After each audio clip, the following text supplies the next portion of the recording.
سبحان اللہ تالی ایک طرف سے نہیں بج رہی ہے، بس دونوں طرف سے بج رہی ہے۔ جب تک دونوں ہاتھ نہیں ملیں گے تالی نہیں بجے گی۔ عزیزان ملت اسلامیہ، اور میں اولادوں سے بھی کہنا چاہتا ہوں کہ اولادوں کو چاہیے اگر باپ بوڑھے ہوں یا جوان ہوں، باپ ہوتا ہے، کہ باپ کتنا اللہ اکبر کتنا دل والا ہوتا ہے، کتنا دل والا ہوتا ہے۔ لوگ کنجوسی سے کہتے ہیں کہ صاحب یہ آدمی تو بڑا کنجوس ہے، لیکن تم کیا جانا اس کے دل کی بات، تمہیں کیا پتا اس کے دل کے رازوں کو۔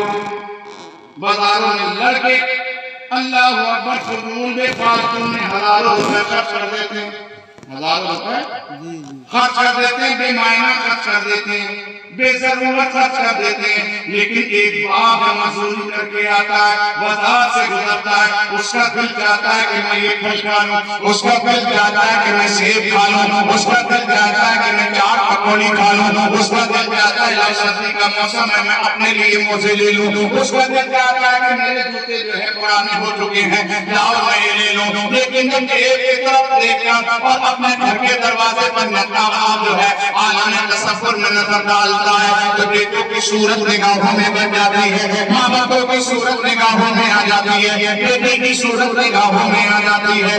یہ حالات سے باہر نکال لیتا ہے اور کنجوسی سے کام کرتے ہوئے کہتا ہے مولا میرے پاس سے پھٹے ہوئے کپڑے صحیح، میری سردی کٹ جائے گی، پرانا جوتا صحیح میں جیسے تیسے گزار لوں گا، لیکن میرا بیٹا جو ہے گھر کے اندر ہے، میری بیٹی گھر کے اندر ہے، اگر میں نے اپنی شوق پورے کیے تو میں اپنے بیٹے کو اچھا لباس کہاں سے دوں گا، اچھا لباس اچھے کپڑے کہاں سے دوں گا، اچھا جوتا کہاں سے دوں گا، بیٹی کو گرم لباس کہاں سے پہناؤں گا۔ اے میری نوجوانوں سنو، اے میری بیٹیوں سنو، یہ وہ باپ ہے کہ جو اپنی تمام تر خوشیوں کو اندر ہی اندر پیتا ہے، اس لیے اپنے لیے نہیں بلکہ اس لیے تاکہ میری بیٹے اور بیٹے کی زندگی خوشگوار۔ سبحان اللہ یہ باپ ہوتا ہے کہ تمام تر دکھ تکلیف برداشت کرتا ہے، کس کے لیے؟ اپنے بچوں کے لیے۔ یہ ماں ہے جو تمام رات اللہ اکبر جاگتی رہتی ہے، کس کے لیے؟ اپنے بچوں کے لیے۔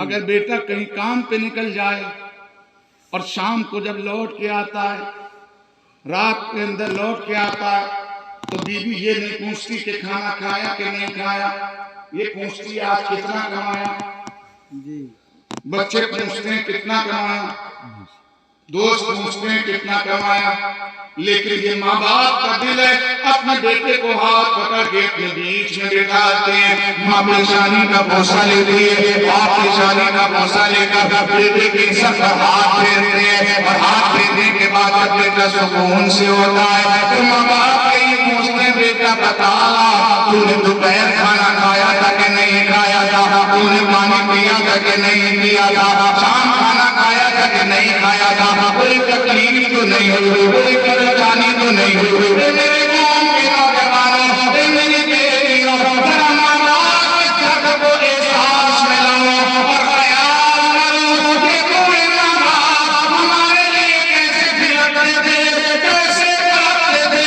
بلک بلک کے انہوں نے زندگی گزاری ہے۔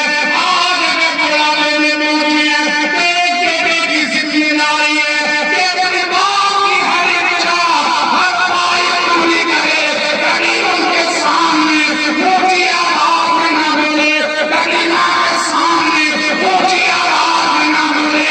اگر میری قوم کا نوجوان اپنی ماں باپ کی قدر کرے، اونچی آواز میں گفتگو نہ کر کے بلکہ جب گھر سے کام کے لیے نکلے تو امام صاحب کا ہاتھ چھونے کی بجائے اگر اپنی ماں کے ہاتھ کو چھوڑے، تین کا ہاتھ چھونے کی بجائے اپنے باپ کا ہاتھ چھو کے نکلے گا، قسم خدا کی پورا دن پریشانیوں سے بھی محفوظ رہے گا۔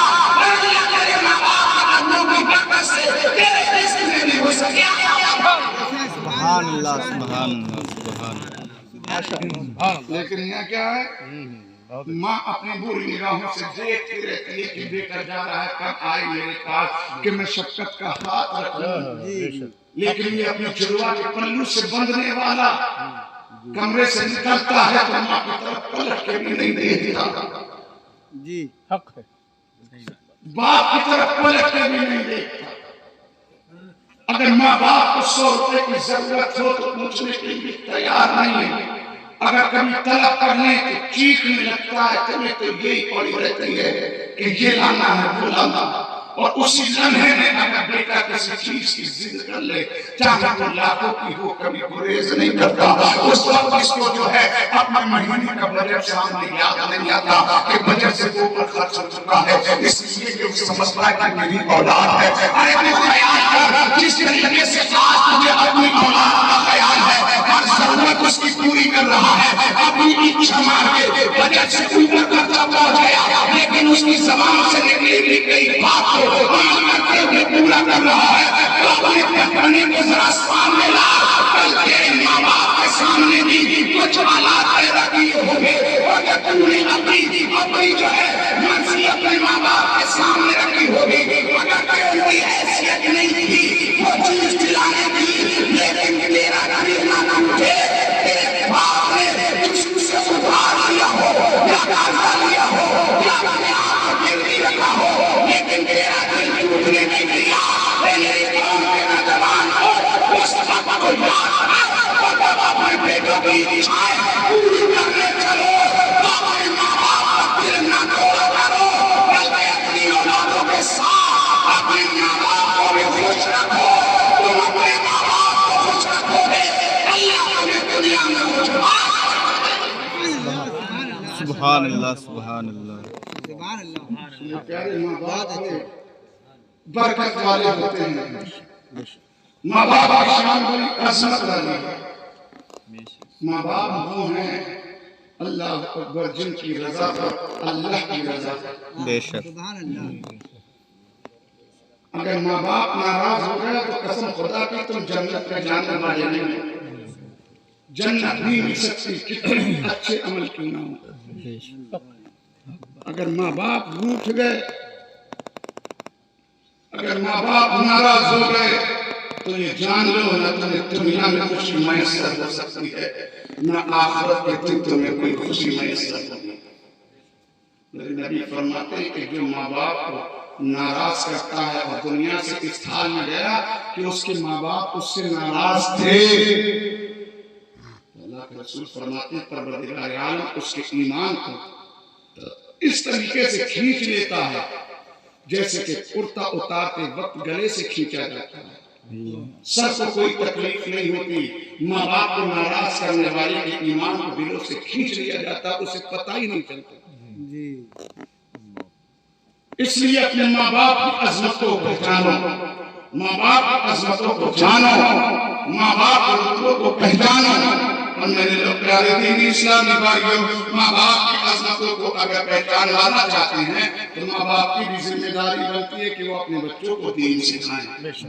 آج لوگ کیا کرتے ہیں کہ مدرسے میں بھیج دیتے ہیں، مسجدوں کے امام کے پاس میں آدھا ایک گھنٹے کے لیے انہوں نے بیچاروں کو آدھے گھنٹے میں 200 بچے بیٹھے ہوئے ہیں اکیلے امام کے پاس میں. بتائیے وہ کس کا سنے، کس کو سبق دے، کیا بتائیں. کیا سمجھا اسکول میں فیس پابندی، اسکولوں میں مہینے میں کیا جو چھٹیاں ہوتی ہیں جن مہینوں میں انہیں بھی خوب پیسے دیے جاتے ہیں. اور امام کو جو ہے جو تمہاری پنچ وقتہ خدمت کر رہا ہے 24 گھنٹے، بچہ پیدا ہو تو اذان پڑھے تمہارے کان میں، جمعرات کو فاتحہ ہو تو فاتحہ دینے آئے، کوئی مر جائے تو اسے جنت تک پہنچانے کے لیے آئے. نماز جنازہ وہ پڑھا ہے، خود تو پڑھا نہیں سکتے کیونکہ پڑھائی نہیں ہے. ہم نے ایسا بھی دیکھا بہت سی اولادوں کو کہ باپ کا جنازہ رکھا ہوتا ہے، اولاد دور کھڑے ہو کے کہتی ہے امام صاحب پڑھاؤ. خود اندازہ لگا لو جو اولاد مرنے کے بعد تمہارے لیے دعائیں مغفرت نہیں کر سکتی تو کیا اس سے امید کی جا سکتی ہے وہ کبھی قبر میں ہمیں اترنے کے بعد میں قبر دعا جو ہے کر سکے؟ جی مرنے کے بعد اولادیں دھوکہ دے رہی.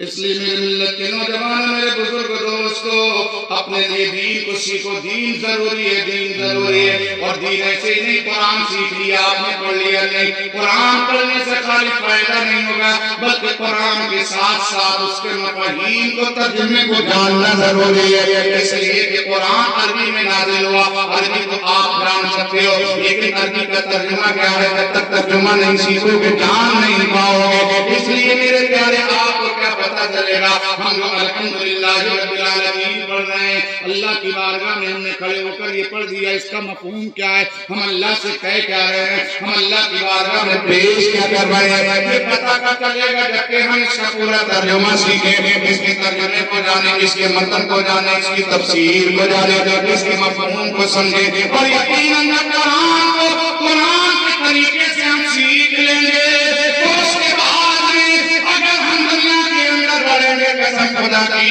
میرا عقیدہ بولتا ہے, ایمانی کے ساتھ کہہ رہا ہوں, کبھی بھی آپ کچھ بھی اللہ اکبر نیکیوں کے لیے کچھ بھی کر سکتے ہو, لیکن کبھی گناہ کی طرف قدم نہیں بڑھا سکتے. کیونکہ تمہیں معلوم ہوگا, قرآن پڑھے ہوئے ہوگے, تمہیں معلوم ہوگا کہ اگر میں نے ایسا کیا تو اس کا عذاب یہ ہے, یہ گناہ کیا اس کا عذاب یہ ہے, یہ گناہ کیا اس کا عذاب یہ ہے, یہ عمل کیا تو اس کا عذاب یہ ہے. ایسا کروں گا تو اللہ اس سے انعام دے گا, ایسے انعام دے گا, یہ انعام عطا فرمائے گا. جنت کا یہ حصہ ملے گا, جنت کی وہ وادی ملے گی, جنت کا یہ محل ملے گا, جنت میں یہ میوے ملیں گے, اور یہ سب سمجھ میں آئے گا جب کہ قرآن سیکھیں. اس لیے میرے پیارے دینی اسلامی بھائیوں, خطبے کے بعد میں نے قرآن کی آیت پڑھی تھی, اللہ اکبر ان اولیاء الا المتقون. اللہ کا محبوب ہوتا ہے, اللہ کا بندہ جو ہے محبوب ہوتا ہے, پیارا ہوتا ہے, جو پرہیزگار ہو, جو متقی ہو. اے مسلمان, اے میری قوم کے لوگوں, اے میرے دینی اسلامی بھائیوں, ایمانی رشتے کی ماں بہنوں, میں آپ سے کہنا چاہتا ہوں, اے میرے ایمانی رشتے کے بھائیوں اور بزرگوں, میں آپ سے کہنا چاہتا ہوں, ہمیں چاہیے کہ ہم اپنے آپ کو پرہیزگار بنائیں, متقی بنائیں, نیکوکار بنائیں, اپنی زندگی نیکوکار بن کے گزاریں. اللہ اکبر, اگر آپ پرہیزگار بن کے زندگی گزارو گے تو دنیا کی عزتیں بھی تمہیں ملیں گی, آخرت کی عزتیں بھی تمہیں ملیں گی. ہم یہ نہیں کہتے ابو بکر کی طرح عبادت تم کرو, عمر کی طرح عبادت تم کرو, عثمان و علی کی طرح عبادت تم کرو, غوث اعظم کی طرح.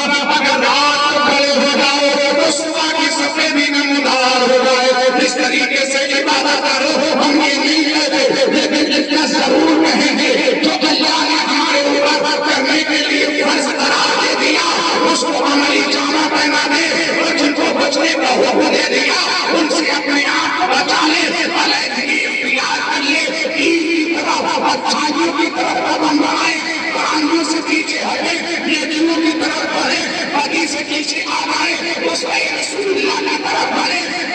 عمل جو ہے زندگی سے اپنے آپ کو علیحدہ کر لے, انشاءاللہ تعالیٰ اگر اس طریقے سے میری زندگی گزرے گی, اللہ کی طرف سے تجھے مجھے ایمان ملے گا.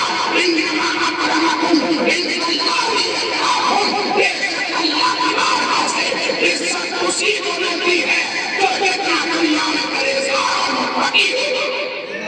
سبحان اللہ, سبحان اللہ. اس لیے میرے پیارے دینی اسلامی بھائیوں کی زبان سے چند باتیں آپ تک میں نے پہنچا دی ہیں. اگر آپ کی کانوں کی سماعتوں سے دل تک پہنچی ہوں اور ذہن نے اس کو قبول کیا ہو تو آپ اپنے اندر جو ہے اصلاح پیدا کیجیے, اپنے معاشرے کی اصلاح کیجیے, اپنے اندر سے برائیوں کو دور کیجیے, اپنی کمیوں کو دور کیجیے, اور کوشش میں لگ جائیے کہ ہمیں برائی کا خاتمہ کرنا ہے اور اچھائی کو آگے بڑھانا ہے. ہر ایک آدمی یہ کہنے کے ساتھ میرے اکیلے کرنے سے کچھ نہیں ہوگا تو یہ ہماری سوچ بہت چھوٹی ہے. میرے نبی نے اکیلے ہی اچھائی کو آگے بڑھایا تھا, دین کی تبلیغ اکیلے ہی کی تھی, پورا مکہ مخالف تھا, ہر ایک نے مخالفت کی, لیکن میرے نبی نے سب کی آوازوں کو سنا اور سن کر ادھر سے ادھر کر دیا. اللہ کا جو حکم ہوتا گیا میرے نبی اس آواز کو لوگوں تک پہنچاتے گئے, اور اس آواز کی آج آپ برکتیں دیکھ لیں کہ وہ آواز مکہ میں بلند ہوئی تھی اور آج دنیا کے کونے کونے میں وہ آواز بلند ہوتی ہے. وہ اللہ اکبر, وہ کردار بلند ہوتا ہے. اس لیے تنہا نہ سمجھیں, آپ دین کے معاملے میں اگر اکیلے کھڑے ہو, حق والے ہمیشہ کم ہوتے ہیں, حق والے ہمیشہ حضرت عمر تو دعا کرتے تھے مولا تو مجھے تھوڑوں میں رکھ لیکن سچوں میں رکھ، جو حق والے ہوں ان میں رکھ۔ اور آقا کی حدیث بھی ہے کہ حق والے تھوڑے ہوں گے، حق والے تھوڑے ہوں گے۔ میرے آقا ایک دن واعظ فرما رہے تھے، آقا نے ارشاد فرمایا ایک وقت ایسا بھی آئے گا کہ مسلمانوں کے اوپر ظلم و زیادتی کی جائے گی، ہر طرف سے مسلمانوں کو پسپا کیا جائے گا۔ تو صحابہ نے عرض کیا تھا یا رسول اللہ کیا مسلمانوں کی تعداد کم ہوگی؟ تو آقا نے ارشاد فرمایا مسلمان تو بہت ہوں گے لیکن ایمان والے کم ہوں گے۔ مسلمان بہت ہوں گے لیکن ایمان والے کم ہوں گے۔ اور آپ دیکھ لیں آج 200 کروڑ سے اوپر مسلمان ہیں، کیا حالت بنا کے رکھ دیے، کیا حالت ہے۔ کل قیامت کے دن حضرت آدم کو حکم ہوگا اللہ کی طرف سے، آدم اس میدان محشر میں سے جہنمیوں کو چھانٹ کے جہنم میں ڈالو، ہاں جنتیوں کو نکالو۔ تو حضرت آدم عرض کریں گے مولا کتنے میں سے کتنے کو؟ تو اللہ فرمائے گا 1000 میں سے 1 کو جنت دو اور 999 کو جہنم میں ڈالو۔ کیا سمجھ رہے ہیں آپ؟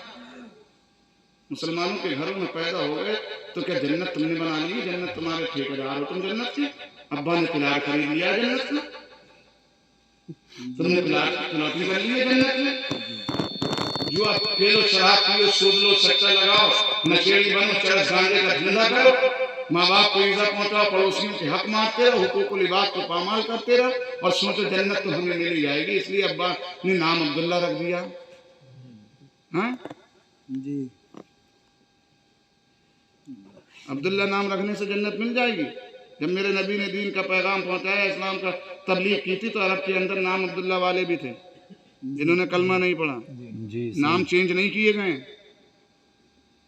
عبد الرحمن بھی نام تھے، عبد الرحیم بھی نام تھے، جنہوں نے کلمہ پڑھ لیا نبی کے غلام بن گئے، عبداللہ نام والے وہ جنتی ہو گئے، اور عبداللہ نام والے جنہوں نے کلمہ نہیں پڑھا نبی کے غلام نہیں بنے تو وہ جہنمی ہو گئے۔ اس لیے اپنے حالات پہ غور کرو، آخرت کی فکر کرو، قبر کی تیاری کرو، آخرت میں کھڑے ہونا ہے، اللہ کے حضور کھڑے ہونا ہے، اور ایسا کھڑا ہونا ہے، ایسا کھڑا ہونا ہے کہ جب اپنے عمل کی کتاب اگر ہاتھ میں آ گئی دعا کیا کرو اللہ ہمارے عمل کی کتاب دائیں ہاتھ میں عطا فرمائے، ورنہ بائیں ہاتھ میں آئے گی کتاب تو بہت برا انجام ہوگا۔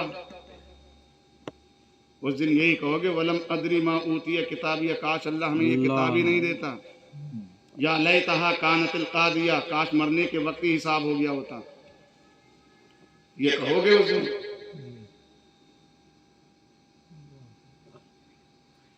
پھر اللہ فرشتوں کو حکم دے گا، فرشتے پکڑیں گے، اور جب پکڑیں گے تو اللہ کی طرف سے حکم ہوگا ثم فی سلسلۃ ذرعها 70 ذراعا فاسلکوہ، کہ فرشتے انہیں پکڑ کے جہنم کی 70 ہاتھ لمبی زنجیر میں پیرو دو، 70 ہاتھ لمبی زنجیر میں پیرویا جائے گا، جیسے سیخ جو سلائی ہوتی ہے، سیخ والی کباب جو چڑھایا جاتا ہے گوشت، اس طریقے سے اس میں پرویا جائے گا۔ پھر اللہ فرمائے گا اب انہیں جہنم کی آگ میں ڈالا۔ لوگ پوچھیں گے تمہیں کیوں ڈالا گیا؟ تو وہ کہیں گے لم یکن من المصلین، ہم دنیا میں رہ کے نماز نہیں پڑھتے تھے۔ ایک نماز چھوڑنے کی سزا اتنی بڑی ہے تو بتائیے کتنے بڑے ہم گناہ کر رہے ہیں، اس کی سزا کیا ہوگی؟ اللہ مجھے آپ سب کو جو ہے دین پر عمل کی توفیق عطا فرمائے، اللہ مجھے آپ سب کو اس پر عمل کی توفیق عطا فرمائے۔ استغفر اللہ ربی من کل ذنب واتوب الیہ۔ السلام علیکم ورحمۃ اللہ۔